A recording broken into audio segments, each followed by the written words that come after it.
Të nderuar miq, mirë se erdhët në emisionin FJALA. Në këtë emision ne kemi ftuar Prof.dr. Metin Izetin, i cili është teolog, filozof dhe përkthyes i dalluar. Veçanërisht merret me filozofinë pereniale dhe tezavufin ose mistikën islame. Është pedagog në Universitetin Shtetëror të Tetovës dhe në disa universitete të tjera.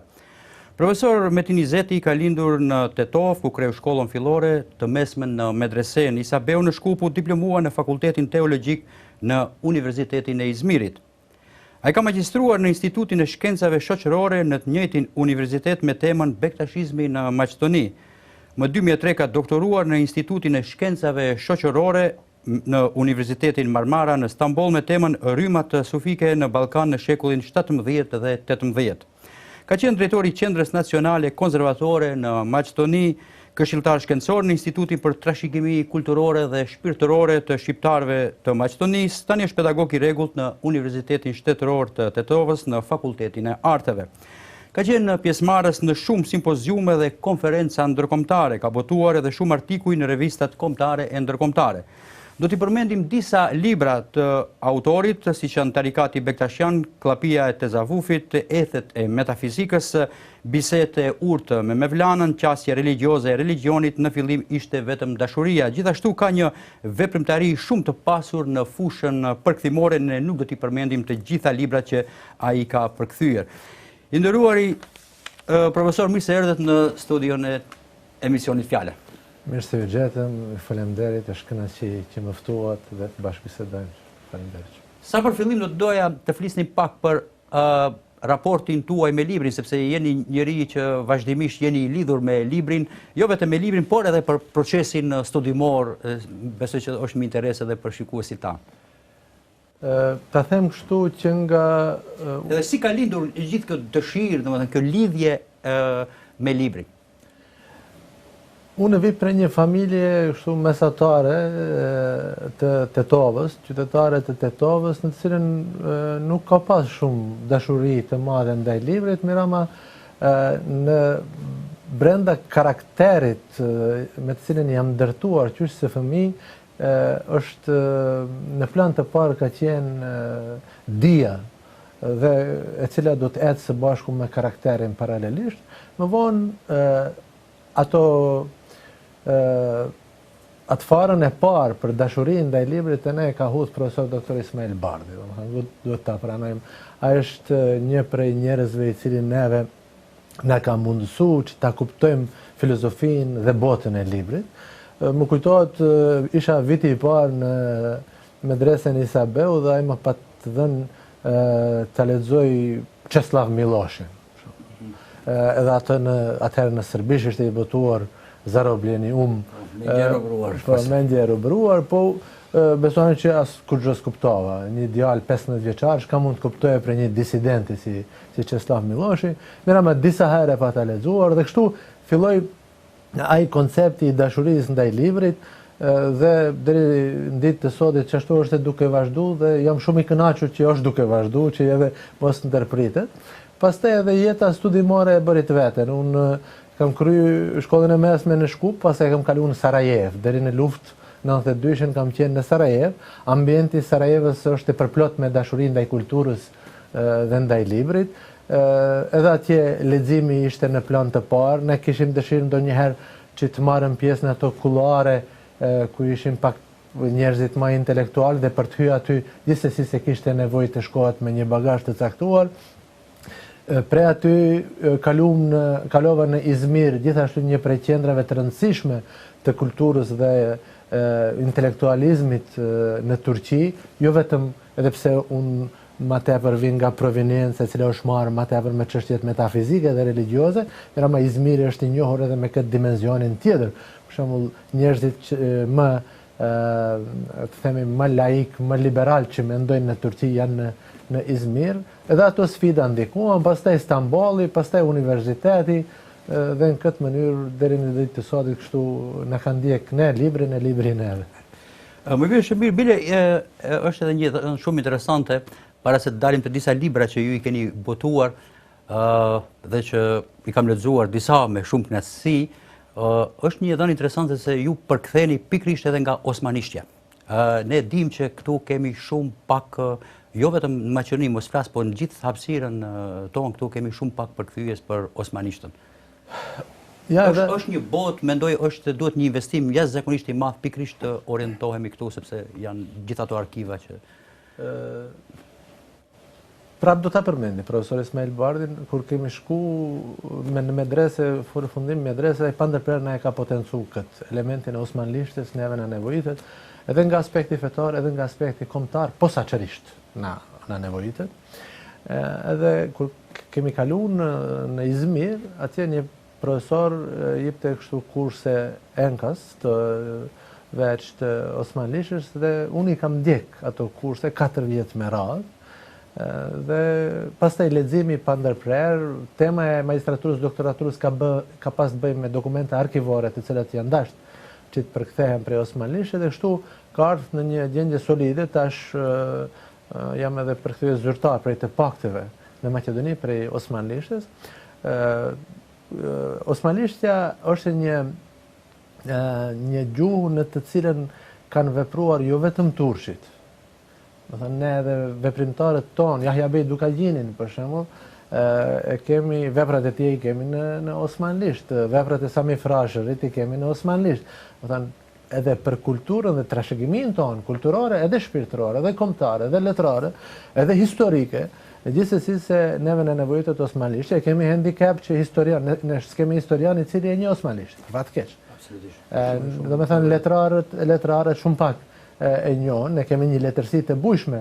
Për shembull, Mehmet Akif Ersoi, ne kemi përkthyes së bashku me profesor Ali Pajazitin për zdyti fletet ose safahatin, periudhat e Mehmet Akif Ersoit, është një shqiptar i cili ka shkruar turqisht, që osmanlisht ka shkruar, jo turqisht, ta them kështu, ka shkruar osmanlisht, dhe i cili ka një poezi fenomenale për shembull për shqiptarët. Dhe ata posaçërisht deri në shekullin e 19 nuk ka një koncept që ne të gjuhën të cilën do ta shkruajmë do t'i shërbej vetëm kombit tonë. Po ka një botë kuptim se unë jam banor i botës dhe veprimtaria ime duhet të shërbejë njeriut në përgjithësi. Ose tash për shembull kemi një përkthim të fundit që me siguri edhe do ta përmendim thellësitë e imagjinatës, që është një Nietzsche i kësaj hapësirës osmane, që në fund shekullit të 19 ka shkruar romanin, është një bestseller edhe në gjuhët tjera, në gjermanisht, anglisht është i përkthyer. Do thotë që osmanlishtja neve në nevojitet shumë, këtu e kisha fjalën, dhe unë jam marrë kështu si hobi me osmanlishtën, edhe për atë edhe më tepër më pëlqen, edhe sot e kësaj dite, domethënë dokumentet osmane më bëjnë kënaqësi të madhe kur i kam pranë. Do isha shumë i lumtur sikur ta dija pikërisht këtë gjuhë, pra sepse domethënë është një botë e pafundme, një botë shumë e pasur aty që mund ta gjejmë. Do doja tani për shkak të kohës që kalojmë edhe shumë libra, do doja të dalim tani te libri juaj i parë Tarikati Bektashian dhe Llapia e Tesavufit, dy libra që ja kushtoni kësaj. Sipas shumë studiuesve shqiptar dhe tuaj, pikërisht misionarët e parë, domethënë Ballkan kanë qenë këta që kanë ardhur shumë para se të vinte, si themi, ai pushteti perandorak. Krahas kësaj, domethënë është edhe dimensioni i shpirtëror. Dhe ju ja keni kushtuar një kohë shumë të gjatë dhe në mënyrë shumë shkencore, shumë profesionale, domethënë pikërisht në këto libra që i kemi. Unë njëherë si karakter jam pak njeri i cili pak edhe në aspektet fetare atë theksin e veçantë e vendosin në më tepër në fetarësinë se sa në dijen për fe. Teologjin mund ta bëj secili. Ama për të bërë fetarësi duhet të kesh ndjenja të fetarit. Prandaj në shumë të rasteve kemi teolog që janë fetar. Edhe që nga fillimi këtë ndjenje e kam pasur e kam trashëguar prej gjyshes sime dhe jam marrë pak më tepër me këtë dimensionin shpirtëror të fesë, edhe si trashëgimi fetare, por edhe si trashëgimi e nënqjellit tonë. Është e fakt, të kthehem te pyetja, është e fakt që para se të vije ushtria osmane, këto vise kanë ardhur njerëzit të cilët i kanë, ja ta them si të doni, hajde mos bëhem subjektiv, se ne e përdorim i kanë çliruar shpirtnat e njerëzve ose i kanë pushtuar shpirtnat e njerëzve. Domethënë misionarët e parë janë njerëz shpirtëror. Ka një person i cili shumë përmendet, unë e përmendja edhe në librat, Sari Saltık baba. Sali Saltëku. Ai është një pjesë edhe identitetit tonë kombëtar, Sali Saltëku. Ai thotë që Evlia Çelebiu në udhëpërshkrimin e tij thotë që Sali Saltëku kur erdhi në fillim këtu, ai ishte i veshur me xhupin e një murgu dhe hyni në manastire, aty u foli atyre për Isain në fillim, për Jezu Krishtin, por në bazë të ajeteve të Kuranit dhe thënieve të pejgamberit a.s. Dhe më pas u foli për Muhammedin dhe në këtë mënyrë njerëzve u prezentoi fen islame. Unë kam thënë edhe në libra, Sali Saltëku është më tepër një person metafizik se sa person fizik. Se nga aspekti historik nëse analizon nuk mund të gjeni të dhëna historike se ku ka jetu, si ka jetu. Për varrin e Tiflit që është në 7 vende, bile edhe në Poloni, në Bullgari, në Rumuni, në Shqipëri, në Kosovë, Maqedoni, në Shënnaum, në shumë vende, prandaj ai më tepër është një person metafizik i cili e ka të përmbledhur në personalitetin e tij përvojën e mistike dhe veprimtarinë fetare në 2 shekujt para ardhjes së Osmanëve këtu. Thënë bëhet fjalë këtu për shekullin e 12 dhe shekullin e 13. Në këto 2 shekuj kanë ardhur një pjesë e madhe e misionarëve edhe të tjerë, ose e predikuesve, që se termi misionar është pak më tepër për krishterët, po për të kuptuar si term teknik e përdori, se shpeshherë njerëzit na kapin për terme, për atë e thash. Domethënë, ajo është një përvojë e përbashkët, e cila është përpjekur që njerëzve t'u jap një ujë të gjallërisë përmes dimenzionit të ndjenjave fetare, para se të vi Perëndëria Osmane. Kur ka ardhur Perëndëria Osmane, më popullata ka qenë e përgatitur për një sistem të ri i cili ka sjell drejtësinë dhe një lloj të barazisë i cila ka qenë në ujdi me kushtet e asaj kohe. Merret vesh nëse ne e krahasojmë me ditën e sotme, do të gjejmë mangësi, por nëse e krahasojmë me kushtet e Cardushanit, Stefan Nemanjës, e kuedi të tjerëve, atëherë do të shohim që ka sjell një lloj të barazisë dhe të mundësisë për shprehjen e identitetit të popujve të cilët kanë jetuar në këto vite. Do doja të t'i kalojmë me disa libra të tjerë, për shembull, së fundi ju keni botuar edhe 40 net nga një shtëpi botuese shumë prestigjioze, duhet ta themi, domethënë siç është Llogosa, që është një pasuri e jona këtu, libra ku ju keni përmbledhur edhe ligjëratat mbi komentimin e disa kapitulave kuranore, por te ju ajo që më lë përshtypje, domethënë që religioni gjithmonë e shihni edhe si të them, jo vetëm si metafizik, po edhe si praktik. Me thonë që unë mendoj se këta në dimension, edhe pse unë kur flasë herë për religionin jam shumë i kujdesshëm, për shkak se nga frika se mund të lëndoj në ndjenjat, unë mendoj se çdo njeri publik duhet ta ketë një kujdes të këtill. Dhe zakonisht për kësi gjërash duhet flasin ata që e njohin thelb, jo vetëm religionin, po edhe të gjitha backgroundin tjetër, domethënë që është.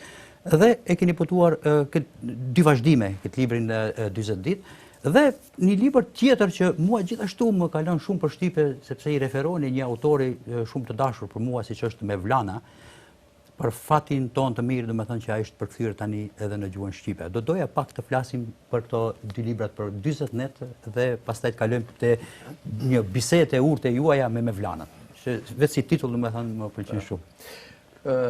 Libri 40 net, në realitet unë në kuadër jam edhe themelues dhe ashtu dhe heqës shpirtëror, që ashtu i themi edhe fondacionit Froni.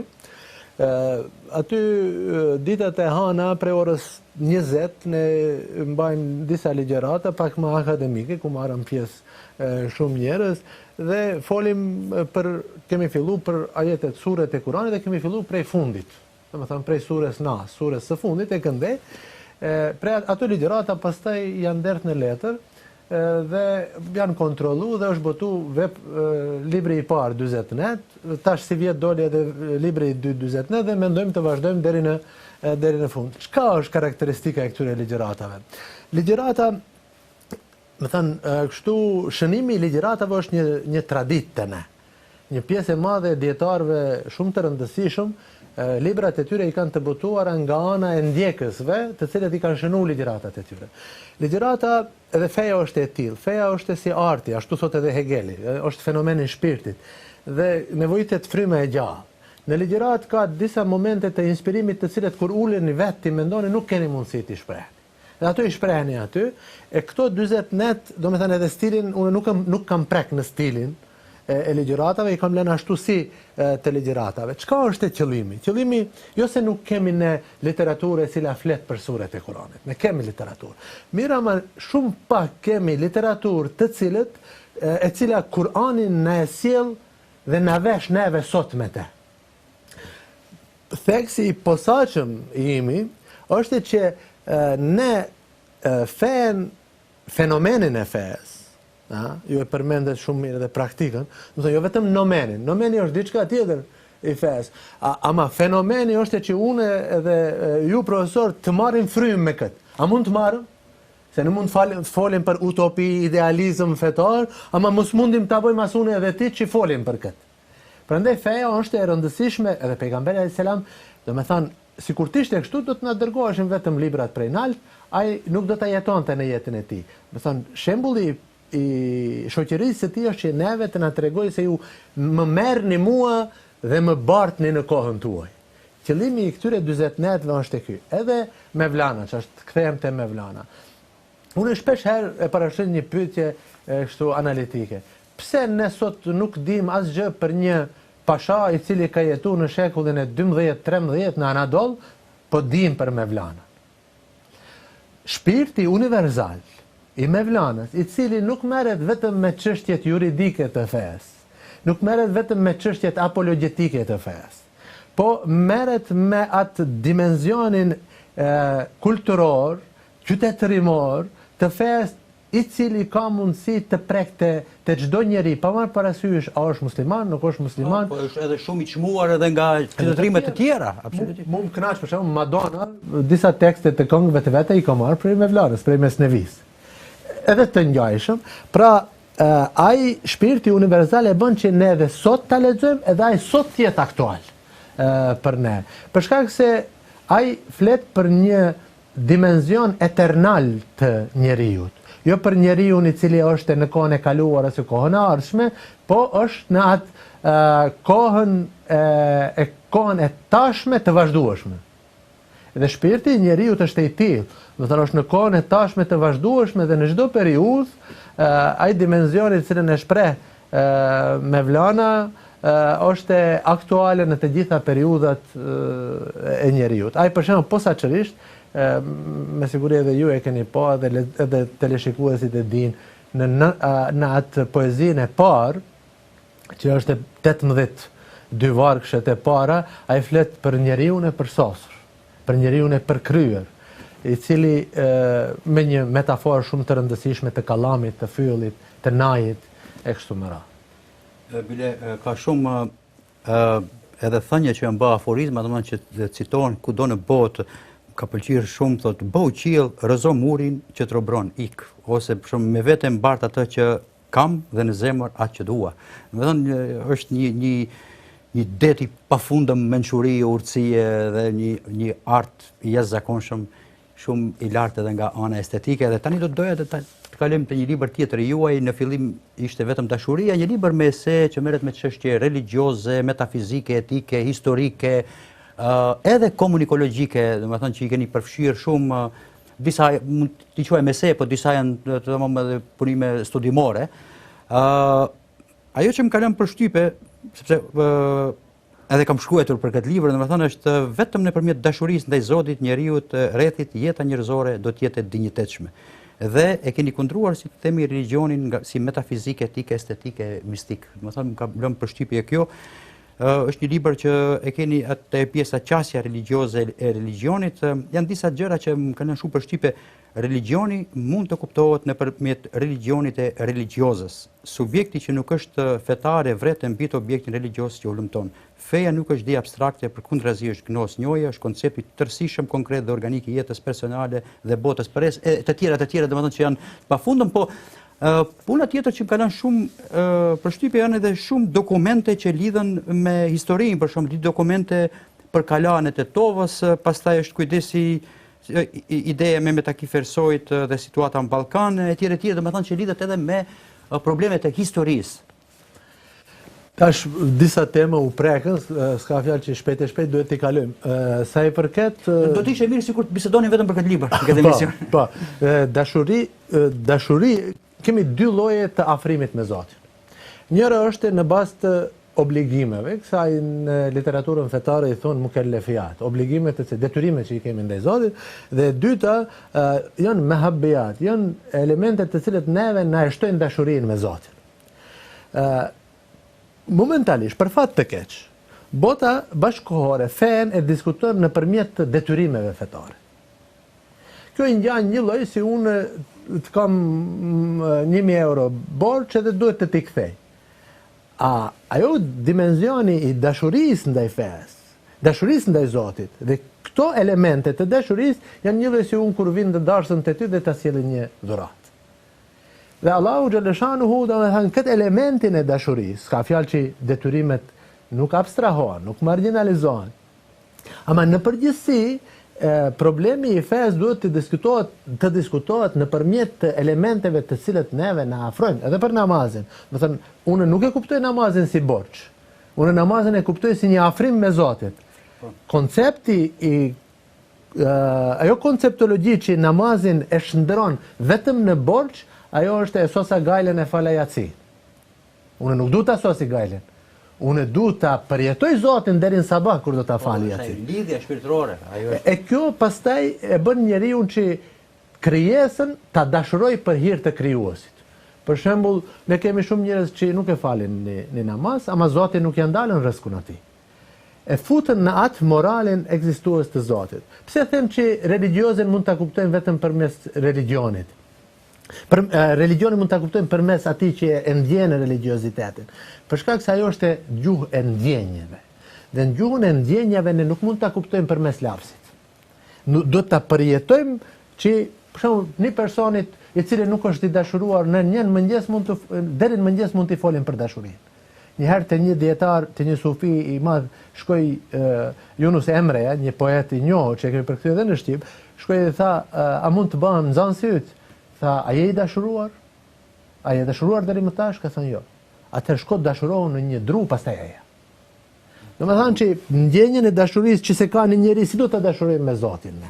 Këto janë disa prej elementeve. Sa i përket dy dokumente të rëndësishme me kalanet e Tovës, ky është një shkrim i cili është shkruar atëherë para luftës, para 2001-shit, kur bëheshin përgatitje për ta vu kryqin Kala. Edhe unë aty pa ta lexu, gjatë studimeve në Stamboll, pa ta gjet një dokument të një poeti prej Kiproje, Ashë Kenzi, i cili e ka vizituar Tetovën në vitet 1820, kur ka qenë Abdurrahman Pasha në Tetovë, dhe e ka shkruar një poem për Abdurrahman Pashën. Abdurrahman Pasha e ka pas nofkën, pseudonimin Syl e kanë thirr. Edhe e ka një poem dasëta në Syl. Poema ose saga mbi Sulën. Edhe aty ka shku si mysafir në kalanet e Tovës te Abdurrahman Pasha dhe e ka përshkruar çka ka në kala. Dhe me përshkrimet e tij kërkun nuk shkruan që ka pas kishë dhe kryq. Po tregon që ka pas 2 tyrbe në kalanet e Tovës, duke u nis nga ajo atëherë dhe gjendja politike ishte e tillë dhe pa ta shkruar ashtrimin në lidhje me kalanet e Tovës. Edhe për Mehmet Akif Ersojn, unë jam fascinu me një poezi që hala është aktuale e tip që shkruan për Kosovën dhe për shqiptarët, thot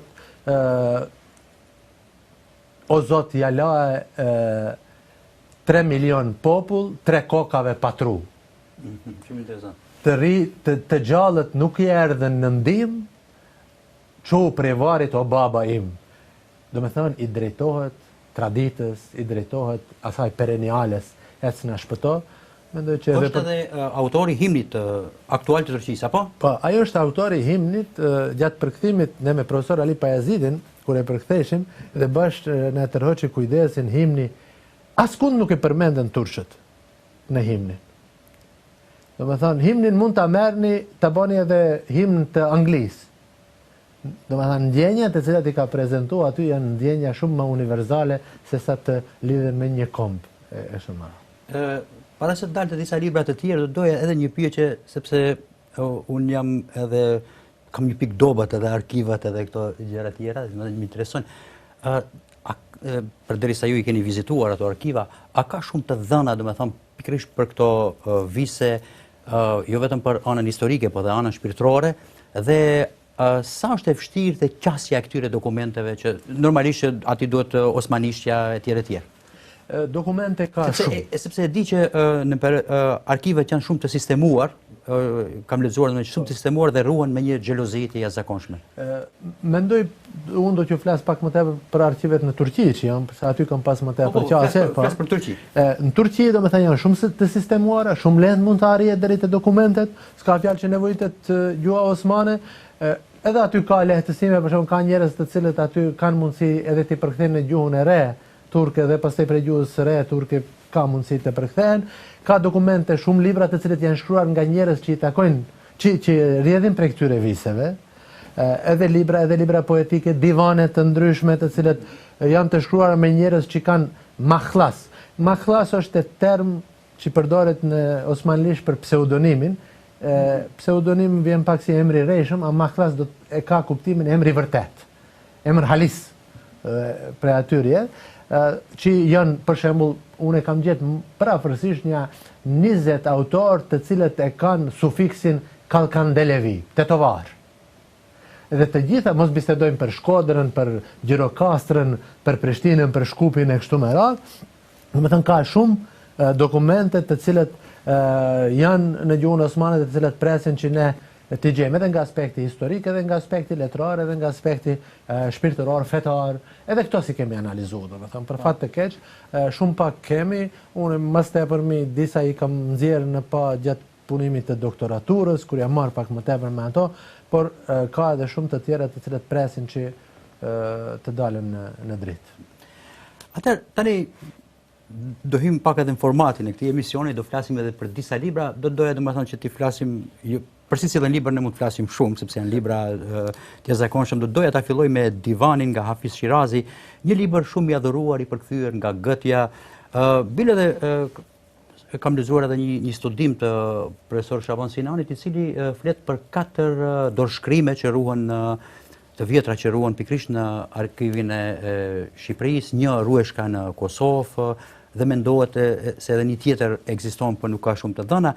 Një libër i hershëm i vitit, domethënë dorëshkrimi i parë më i vjetër është i 1425-s që ruhet aty, domethënë që ka me format xhepi etj. Bile ishte interesant se edhe emri i shkruesit ishte shënuar, domethënë Skenderi i biri i Selmanit, domethënë ekziston dhe këtu kemi të bëjmë thjesht me një të quaj kryevepër, edhe pse këto fillimisht me sa di domethënë janë më vonë janë shkruar në formë të shkruar, apo një libër që na jep kënaqësi estetike, që i shërben njeriu edhe si një lloj këshilltari.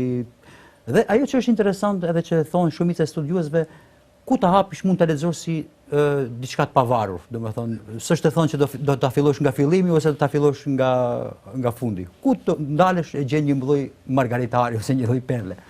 Është e vërtetë, domethënë Hafiz Shirazi është një prej doajenëve të letërsisë orientale, ta them kështu, dhe të gjithë autorët të cilët pak kanë patur qasje në Orientin, kanë ngel të ndikuar prej Hafiz Shirazit. Prej divanit të tij, prej përmbledhjes së poezive të tij. Pse e kam përmend si një libër të cilin është e mirë ta diskutojmë, për shkak se ne kemi një handicap. Ne kemi edhe autorë shumë të cilët janë ndikuar në letërsinë tonë shqiptare, të cilët kanë ndikuar prej Orientit. Tash mos bisedojmë për perëndimin, mira makove të fundit. Jo rastisht e përmend edhe Gëtën. Po, edhe Gëtën, ka kushtuar shumë rëndësi. Po, të cilët janë ndikuar prej lindjes, prej Orientit, dhe ne tash momentalisht sikur e kemi marginalizuar në tërësi. Unë nuk jam kundër, s'ka fjalë që perëndimorët kanë një letërsi të bujshme në periudhën e fundit, mira ma duhet ta kemi parasysh se në traditën tonë kemi edhe një pjesë e cila është ndikuar nga linja. Nuk mund të mohohet edhe një fakt se letërsia ta quajmë Orientit ose linjës, domethënë është një letërsi monumentale. Bile shpeshherë edhe kur flasim për letërsinë botërore, shpeshherë ne e kufizojmë, e kanonizojmë vetëm te letërsia evropiane, po letërsia botërore nuk përfshin gjithë botën, dhe ajo është një pasuri e zakonshme. Për atë Hafiz Shirazi ashtu ti heqim këto stereotipe dhe paragjykime. Këtu e kisha qëllimin. Unë edhe me studentët të njëjtën gjë e bisedoj, se te Hafiz Shiraziu, për shembull, aty keni religiozitet, keni letërsi, keni kulturë, keni qytetërim, keni etik, keni estetik, të gjitha së bashku janë të formuluar dhe për këtë nevojitet një shpirt shumë pjellor që ta prezentoj atë, dhe këtë shpirtin pjellor ne hasim të Hafiz Shiraziu, prandaj edhe është e mirë që edhe ta përmendim që edhe njerëzit të ne të cilët do të merren me letërsi ta kemë parasysh se Hafizi është i rëndësishëm. Ne kemi një botim në gjuhën bosnjakisht është bë shumë i mirë, një botim inshallah do ta kemi edhe në gjuhën shqipe.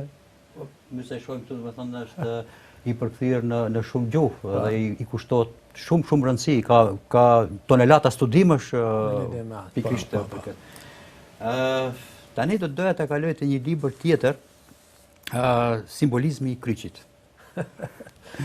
Një libër që, siç thuhet, domethënë bazohet shumë në analogji dhe komplementaritet, përfshin tradita nga lindja dhe perëndimi dhe kryqi, thot autori, është njëri ndër simbolet më univerzale, domethënë që haset në forma të ndryshme kudo, në vende të ndryshme dhe në rajone të ndryshme, hapësira të ndryshme. Pse pikërisht për shembull ky libër René Genoni është një perennialist, domethënë një prej personave i cili ka hudhur themelet e perennializmit në Evropë. Ai në të njëjtën kohë është edhe një sufi, është një mistik, e ka pranuar fen islame. Abdul Wahid Yahya e ka emrin. Ka ndejt në Egjipt një kohë të gjatë, ka shumë libra, kriza e botës bashkëkohore është e përkthyer edhe në gjuhën shqipe. Pse le simbolizëm de la croix e ka, në frëngjisht e ka shkruar, ose që simbolizmi i kryqit, është i përkthyer edhe në gjuhën bosnjake, në shqip nuk e kemi. Në bosnjake po, është bile e kemi edhe online, domethënë mund ta lexojmë, po në gjuhën shqipe jo. Nuk është inshallah Nuk e di, unë s'kam informacion se s'është i përkthyer. Pse e përmenda këtë? Merjemja kur është kthy te populli vet, Zoti e ka urdhëruar që mos të fole. Ata kur i kanë thënë që prej ka e ke këtë fëmijën ti që nuk ka bab. Ai ka thënë që dy engjujt të cilë kam nënën e gjatë dhe nënën e majt janë dëshmitar se këtë që e kam pas në barkë është fati im. Dhe René Genoni thotë që kjo është një semiotike Hazreti Merjemes. Me thënë, një gjuhë e shenjave, një mënyrë e shprehjes përmes shenjave, për atë përmenda simbolizmin e kryqit, kur folet për atë dimenzionin e lartë, aty domethënë është ajo afërsia e dashurisë ndaj Zotit, e cila është shpreh nëpërmjet të mënyrave të ndryshme tek njerëzit. Tani do doja përsëri të jemi te disa libra shumë interesante të një autor që e kam shumë për qejfi, domethënë do të dalim te Umberto Eco. Ju krahas, domethënë që ligjeroni dhe për tema të religionit e njihni shumë, domethënë edhe atë që quajmë sfera estetikës. E ligjeroni estetikën, dhe këtu kemi librin e Umberto Ecos, Historia e bukurisë, dhe do doja njëkohësisht të flasim edhe për një libër tjetër të Umberto Ecos, domethënë për një roman të Umberto Ecos, ose shpesh është quajtur si një roman kriminologjik, domethënë është emri i trëndafilit. Këtu për shembull nuk ka bukuri më të madhe se ajo që më burimore se sa urtësia, e tjerë, domethënë e ka thënë kështu, do doja që të flisnim pikërisht për këtë histori të bukurisë të Ecos, edhe për romanin Emri i Trëndafilit, që gjithashtu lidhet edhe me aspektet e religionit, domethënë. Historia e bukurisë pse e përmenda, ka shumë libra të cilët flasin për historinë e estetikës, por Ecoja ka bërë një histori vertikale të estetikës. Kjo nuk është ndonjë histori arti, po në fakt më duket më tepër se sa një histori arti. Po e vërtet është. Domethënë ai ka përmend të gjithë periudhat, mirë, ama kur e lexoni Econ e shihni që edhe shpirtin e Ecos aty brenda, domethënë ai e ka marrë një autor të një periudhe të caktuar, i cili ka bërë vepra artistike, e ka fut brenda në laboratorin e vet, e ka përpunu dhe në atë mënyrë e ka prezantuar në librin e tij, dhe unë ua preferoj edhe studentëve shumë, edhe pse është pak i shtrejtë, është botu në... Po, është pak i shtrejtë. Është i bukur, kështu i punuar shumë. Po, edhe për atë mendoj që është një libër i rëndësishëm, në të cilin është bërë një analizë estetike e veprës, në të cilën i ka bartë edhe impresionet e veta, e ka bartë edhe ekspresionizmin e vetë, dhe më thënë brengën e vete, ku janë bë problemet brenda historisë së artit, estetikës dhe kështu me radhë. Ndërsa te emri i Trëndafilit, unë nuk e di kaloj shpejt, se di si e kemi kohën për atë. Po shkak të kohës, sepse gjithsesi do kemi raste edhe herë tjetër do që shfrytëzoj edhe herë pas here. Faleminderit shumë që ishte kënaqësi edhe për mua. Dijen tuaj. Edhe unë gjithashtu. Mendoj që ne tash këtu jemi si bashkëbisedues, ju dhe hiqni se për shumë prej këtyre edhe ju keni shumë gjëra të thoni. Mendoj krejt e dim, po ta them edhe unë ja. Emri i Trëndafilit, unë shpeshherë e them që duhet të lexohet për shumë shkaqe, por njëri prej shkaqeve është që mbyllja e dijes me dry. Aty diskutohet kjo çështje. Dhe kjo dije e cila është mbyll është bënë si një projekt që librat të shkruara në gjuhën arabe të Andaluzisë mos t'i lexojnë murxhit e asaj kishe. Dhe kjo tregon që profesor Muhiçi e thot në fjalë, thot që feja e parë e Evropës nga aspekti i kulturës dhe qytetërimit është Islami. Për shkak se krishterizmi ka depërtuar nëpërmjet të skleverëve, a Islami ka depërtuar nëpërmjet të kulturës dhe qytetërimit. Prandaj ajo kultura e Andaluzisë është bartë në të gjitha bibliotekat perëndimore, disa herë një politik e kishës e cila më vonë është parë që është e gabuar, i ka mbyll ato libra dhe atë diskuton në emrin e Trëndafilit. Si vjen mbas inkvizicionit. Po, periudha e inkvizicionit, edhe kjo perëndimorët, domethënë, e kanë një të mirë që disa herë përmes artit kanë e shprehin edhe ato gabimet e veta të cilat i kanë bën, ne se kemi këtë për fat të keq, ne nuk ne shumë vështirë e bëjmë llogarin tonë ashtu si duhet në mënyrë reale, por do të mësohemi me siguri, patjetër e kemi.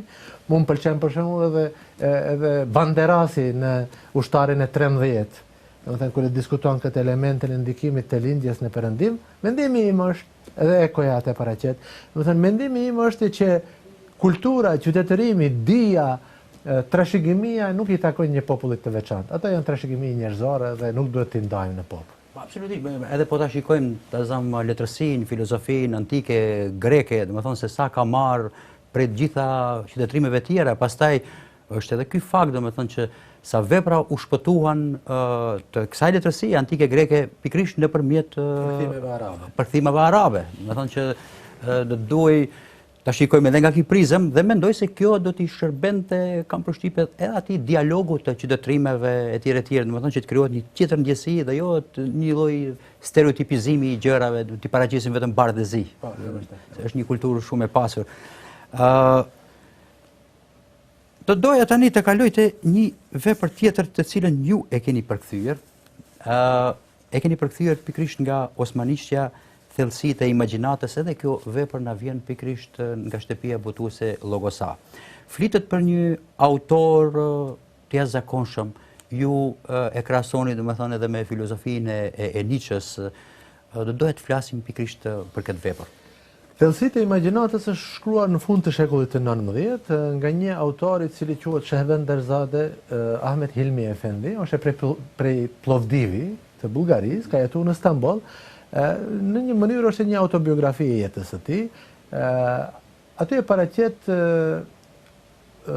udhëtimin shpirtëror të një personi i cili ka emrin Raxhi. Raxhi do të thotë njeri i cili ka shpresë, optimist. Ky kthehet prej perëndimit, vendoset në Stamboll, jeton një jetë shumë të shfrenuar sipas standardeve ja ta them të shturjes perëndimore, jo standardeve perëndimore. Dhe më vonë, duke kaluar prej shtëpie, por kjo e mundon. Është në një kërkim e sipër, prej shtëpie duke kaluar të shkojë në punë, kalon përreth varrezave, aty e sheh një njerëz të urtë. Hyn brenda, me atë fillon dialogjet, ai fillon pak të fryhen në nej, lexon disa poezi, dal ngadal, fillon të imagjinojë aty brenda. Dhe aty pjesë imagjinata e parë, imagjinata e dytë, imagjinata e tretë, kështu udhton në histori. Në imagjinatën e parë e diskuton të themi budizmin, në imagjinatën e dytë zaratustrizmin, aty përmenden edhe thënjet e Nietzsches, pastaj kalon në hinduizmin, pastaj kalon në filozofin greke, mitologjin greke, Zeusin, Apollonin, të gjithë përmenden nëpërmjet të imagjinatave të tij. Merret vesh në fund arrin deri te koncepti i tasawufit, domethënë mistikës islame, sufizmit, dhe aty e paraqet se rahatia e vërtet arrihet atëherë kur kjo botë nuk do të depërtojë në zemër, po do të konsiderohet si një mjet për të afruar me krijuesin. Ky është domethënë mesazhi i përgjithshëm i romanit, i cili unë e kam lexuar shumë herët dhe më ka lënë përshtypje, dhe tash u bë nasip që edhe u përkthy në gjuhën shqipe, dhe unë mendoj që duhet me ëndje ta lexojnë edhe. Po është interesante domethënë se është një lloj udhëtimi nëpër kultura e qytetërime.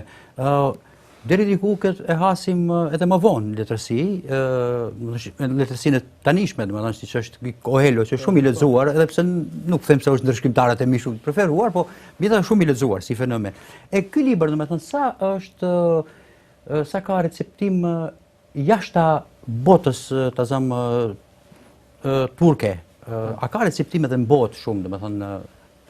Mendoj që në vitet e 60 ose 70, tash mos më zeni për fjalë aty në hyrje e kam përmend, është e përkthyer në gjermanisht, është përkthyer në anglisht, përkthyer shumë herët, është përkthyer edhe në frangjisht, dhe për atë mendoj që është lexuar edhe në perëndim. Mirëma, jo se shumë është ekspozuar, ta them kështu, dhe për atë dhe ndoshta nuk është shumë i njohur në qarqet të cilët nuk merren me letërsinë orientale në perëndim, ama është i përkthyer edhe në gjuhët, këto i di unë që është përkthyer, nuk di ndoshta edhe në gjuhët të tjera të botës, se tash është përkthyer edhe në shqip.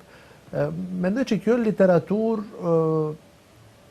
dal nga dal duhet të kalojë edhe në perëndim, me qëllim që ta shohim edhe këtë anën tjetër të muslimanëve, domethënë që kanë kulturë, kanë traditë, kanë qytetërim, dhe në vetëm këtë mënyrë unë mendoj që kemi mundësi që të i kalojmë këto sfida dhe pengesa që i përjetojmë në konfliktet ndërmjet qytetërimeve momentalisht në botë. Po, stitë se libër më si më duket te Ballkani Imagjinar, kjo Maria Todorova, dikush tjetër, tani mund të edhe te kam gatruar, thotë me një rast se gjithmonë për Ballkanin flasin të tjerët dhe nuk i lën ballkanazit flasin për Ballkanin.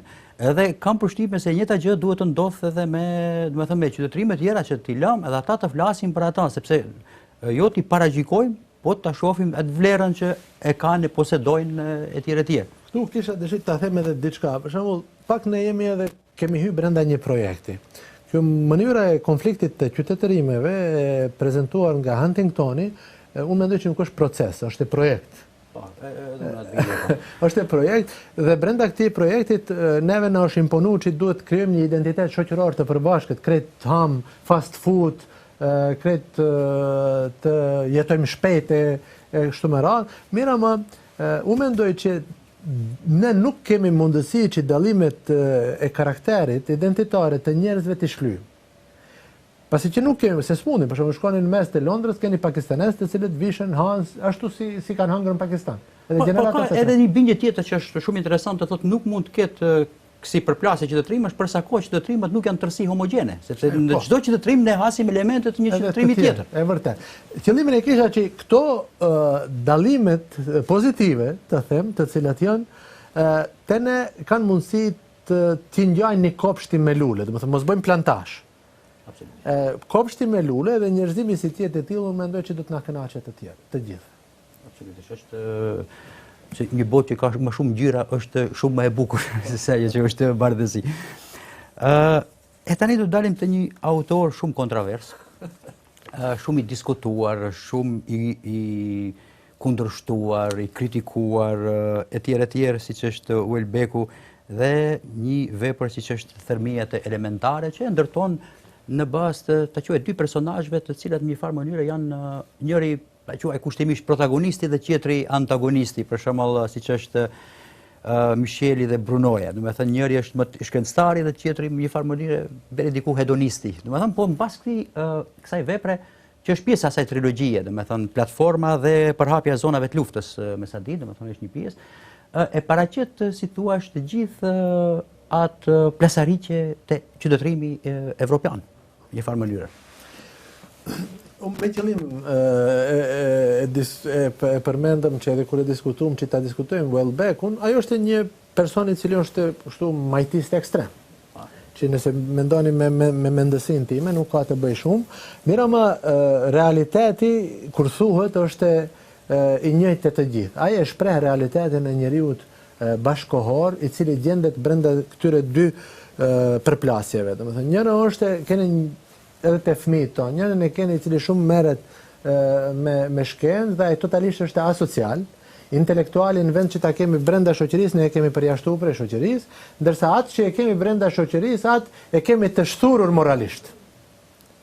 Dhe kjo është gjendja aktuale që edhe Bukovski, edhe Fante, të gjithë e diskutojnë me të madhe, për shembull edhe ajo novela Zonja më e bukur, The Most Beautiful Woman of My City, që është. Zonja më e bukur qytetit tim, Zonja më e bukur qytetit tim, ashtu është përkthim. Tim, po.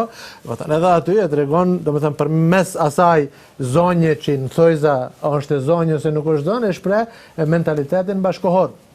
Ose unë kështu e kuptoj. Dhe këtu na bashkon neve, dhe ne jemi në një kërkim e sipër që kjo nuk është në rregull. Ne duhet këto bashkarisht të krijojmë një element ku shkenca do të krijojë kënaqësi dhe ku kënaqësia do të jetë element për prehjen tonë. Për atë e përmenda edhe Welbeck. Më duk shumë interesant. Janë disa gjëra tjera që ne mund t'i diskutojmë këtu.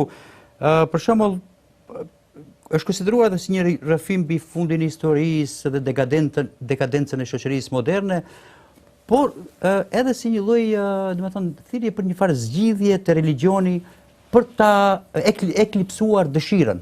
Atë dëshirë, domethënë, për materialin e tjerë. Por, si më thon, fokusohet te ajo që kjo shoqëri është bërë një shoqëri më tepër, si më thon, erotiko-propagandistike. Më thon, I ka humbur ato vlerat, sepse nuk është shoqëria vetëm ajo është sipërfaqshmja. Dhe prandaj më kalon shumë përshtypje te ky, domethënë, ajo gjendja shpeshherë sikur bie, domethënë, atë që vim për një gjendje e parukdalje. Si mendoni që kur flasim edhe për këtë shoqëri, domethënë që flitet edhe në Evropë për një dehumanizim edhe kujt di çfarë, si mendoni se kjo botë mund të dalë nga këto qorsokake që megjithatë diskutohen shumë sot? Kemi një krizë, jo vetëm kështu materiale, se ajo është, po kemi një krizë identitare, morale etj. Mendimi im është që ne kemi kalu një 2-3 shekuj të materializmit të sforcuar, të avancuar. Dhe tash jemi lodh për kësaj. Dhe tash ne jemi duke ecë drejt një spiritualizmi. Pa marrë parasysh ne e pranojmë ose nuk e pranojmë, bota është. Për shembull, Richard Gere ja puthën dorën Dalai Lamës. Për ne është e pakuptimt. Në Last Samurai, kam përmend disa herë, Tom Cruise më tepër I pëlqen samurajt se sa ushtrinë e perëndimore. Kjo te Avatari Kameruni e përpunon, domethënë, lidhjen tonë me origjinën. Unë mendoj që njeriu duhet t'i kthehet origjinës së vet. Këtë origjinë neve na e prezantojnë religionet. Dhe unë mendoj që këtu kur flas për religionet, s'ka fjalë që edhe brenda religioneve kemi shumë handikepe, të cilët jemi tu I pa. Merama, nëse ne bashkarisht do të merremi, jo se ju jeni religios, edhe juve ju takon kjo punë. Jo, kjo është një trashëgimi e përbashkët njerëzore dhe për t'ju kthy asaj shpirtërisë së vërtet, unë mendoj që religion, posaçërisht Islami, për shkak se unë jam I thirrur më tepër të foli për Islamin, duke pas respekt ndaj të gjithë të tjerëve, posaçërisht Islami, nëse analizohet si I tërë, jo vetëm me dimensioni juridik dhe apologjetik, siç e bëjnë tash, po me kulturën, me letërsinë, me qytetërimin, me krejt, është një mënyrë e cila neve do të ne I hap disa dritare për të shpëtuar prej kësaj krize identitare, shpirtërore të cilën e kemi në botë. Dhe pranë, mendoj Dostojevski e thot për ortodoksizmin. Po, absolutisht. Për atë unë mendoj që ne patjetër e kemi të kthehemi Zotit. Ose Fogeleni thot ne duhet bëhemi jo antropocentrik, po antropokozmik. Me thënë, kozmosin dhe njeriun t'i bashkojmë dhe ata mos t'i ndajmë për njëri tjetrin. Jo si thot Baconi ta konsiderojmë natyrën dhe gjithësinë si armik, po të miqësohemi me origjinën dhe gjithësinë tonë. Po nëse shkojmë domethënë vetëm nga termi kulturë, themelet e kulturës janë sakrale, nuk janë absolutisht as materiale, se shpesh këtu bëhen edhe gabime shumë dha edhe në aspektin e përkufizimit.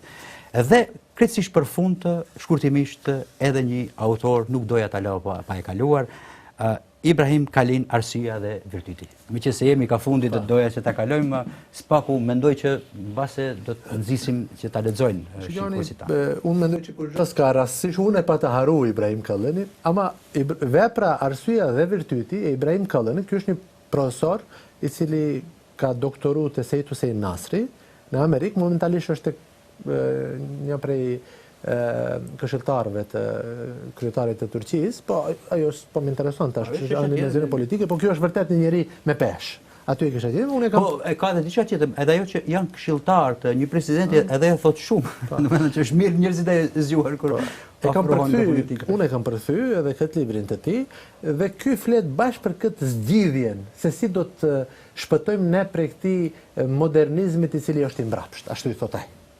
Modernizmit të mbrapsht, aty këtë antropokozmikin të cilën e përmend këtu, e përmendën dhe e punon aty shumë, konceptin e dhunës në botë, konceptin e politikës me incidente, e diskuton në atë libër, edhe ai është një libër shumë i mirë, mendoj që teleshikuesit mund ta lexojnë dhe ta shohin. Gjithsesi. Nderuari profesor, falenderoj shumë që ishit i pranishëm në emisionin Fjala. Unë besoj se do kemi edhe shumë raste të tjera që të bashkëbisedojmë, me ju mund të bashkëbisedojmë edhe për shumë tema të tjera që mendoj se janë shumë me interes. Unë ju falenderoj shumë, ishte kënaqësi e veçantë, unë edhe unë juve ju çmoj shumë edhe që e dini, dhe ishte kënaqësi e veçantë për mua. Faleminderit. Të nderuar teleshikues, ishte ky emisioni Fjala për këtë javë, ne do të shihemi sërish javën e ardhshme. Deri atëherë, mirupafshim.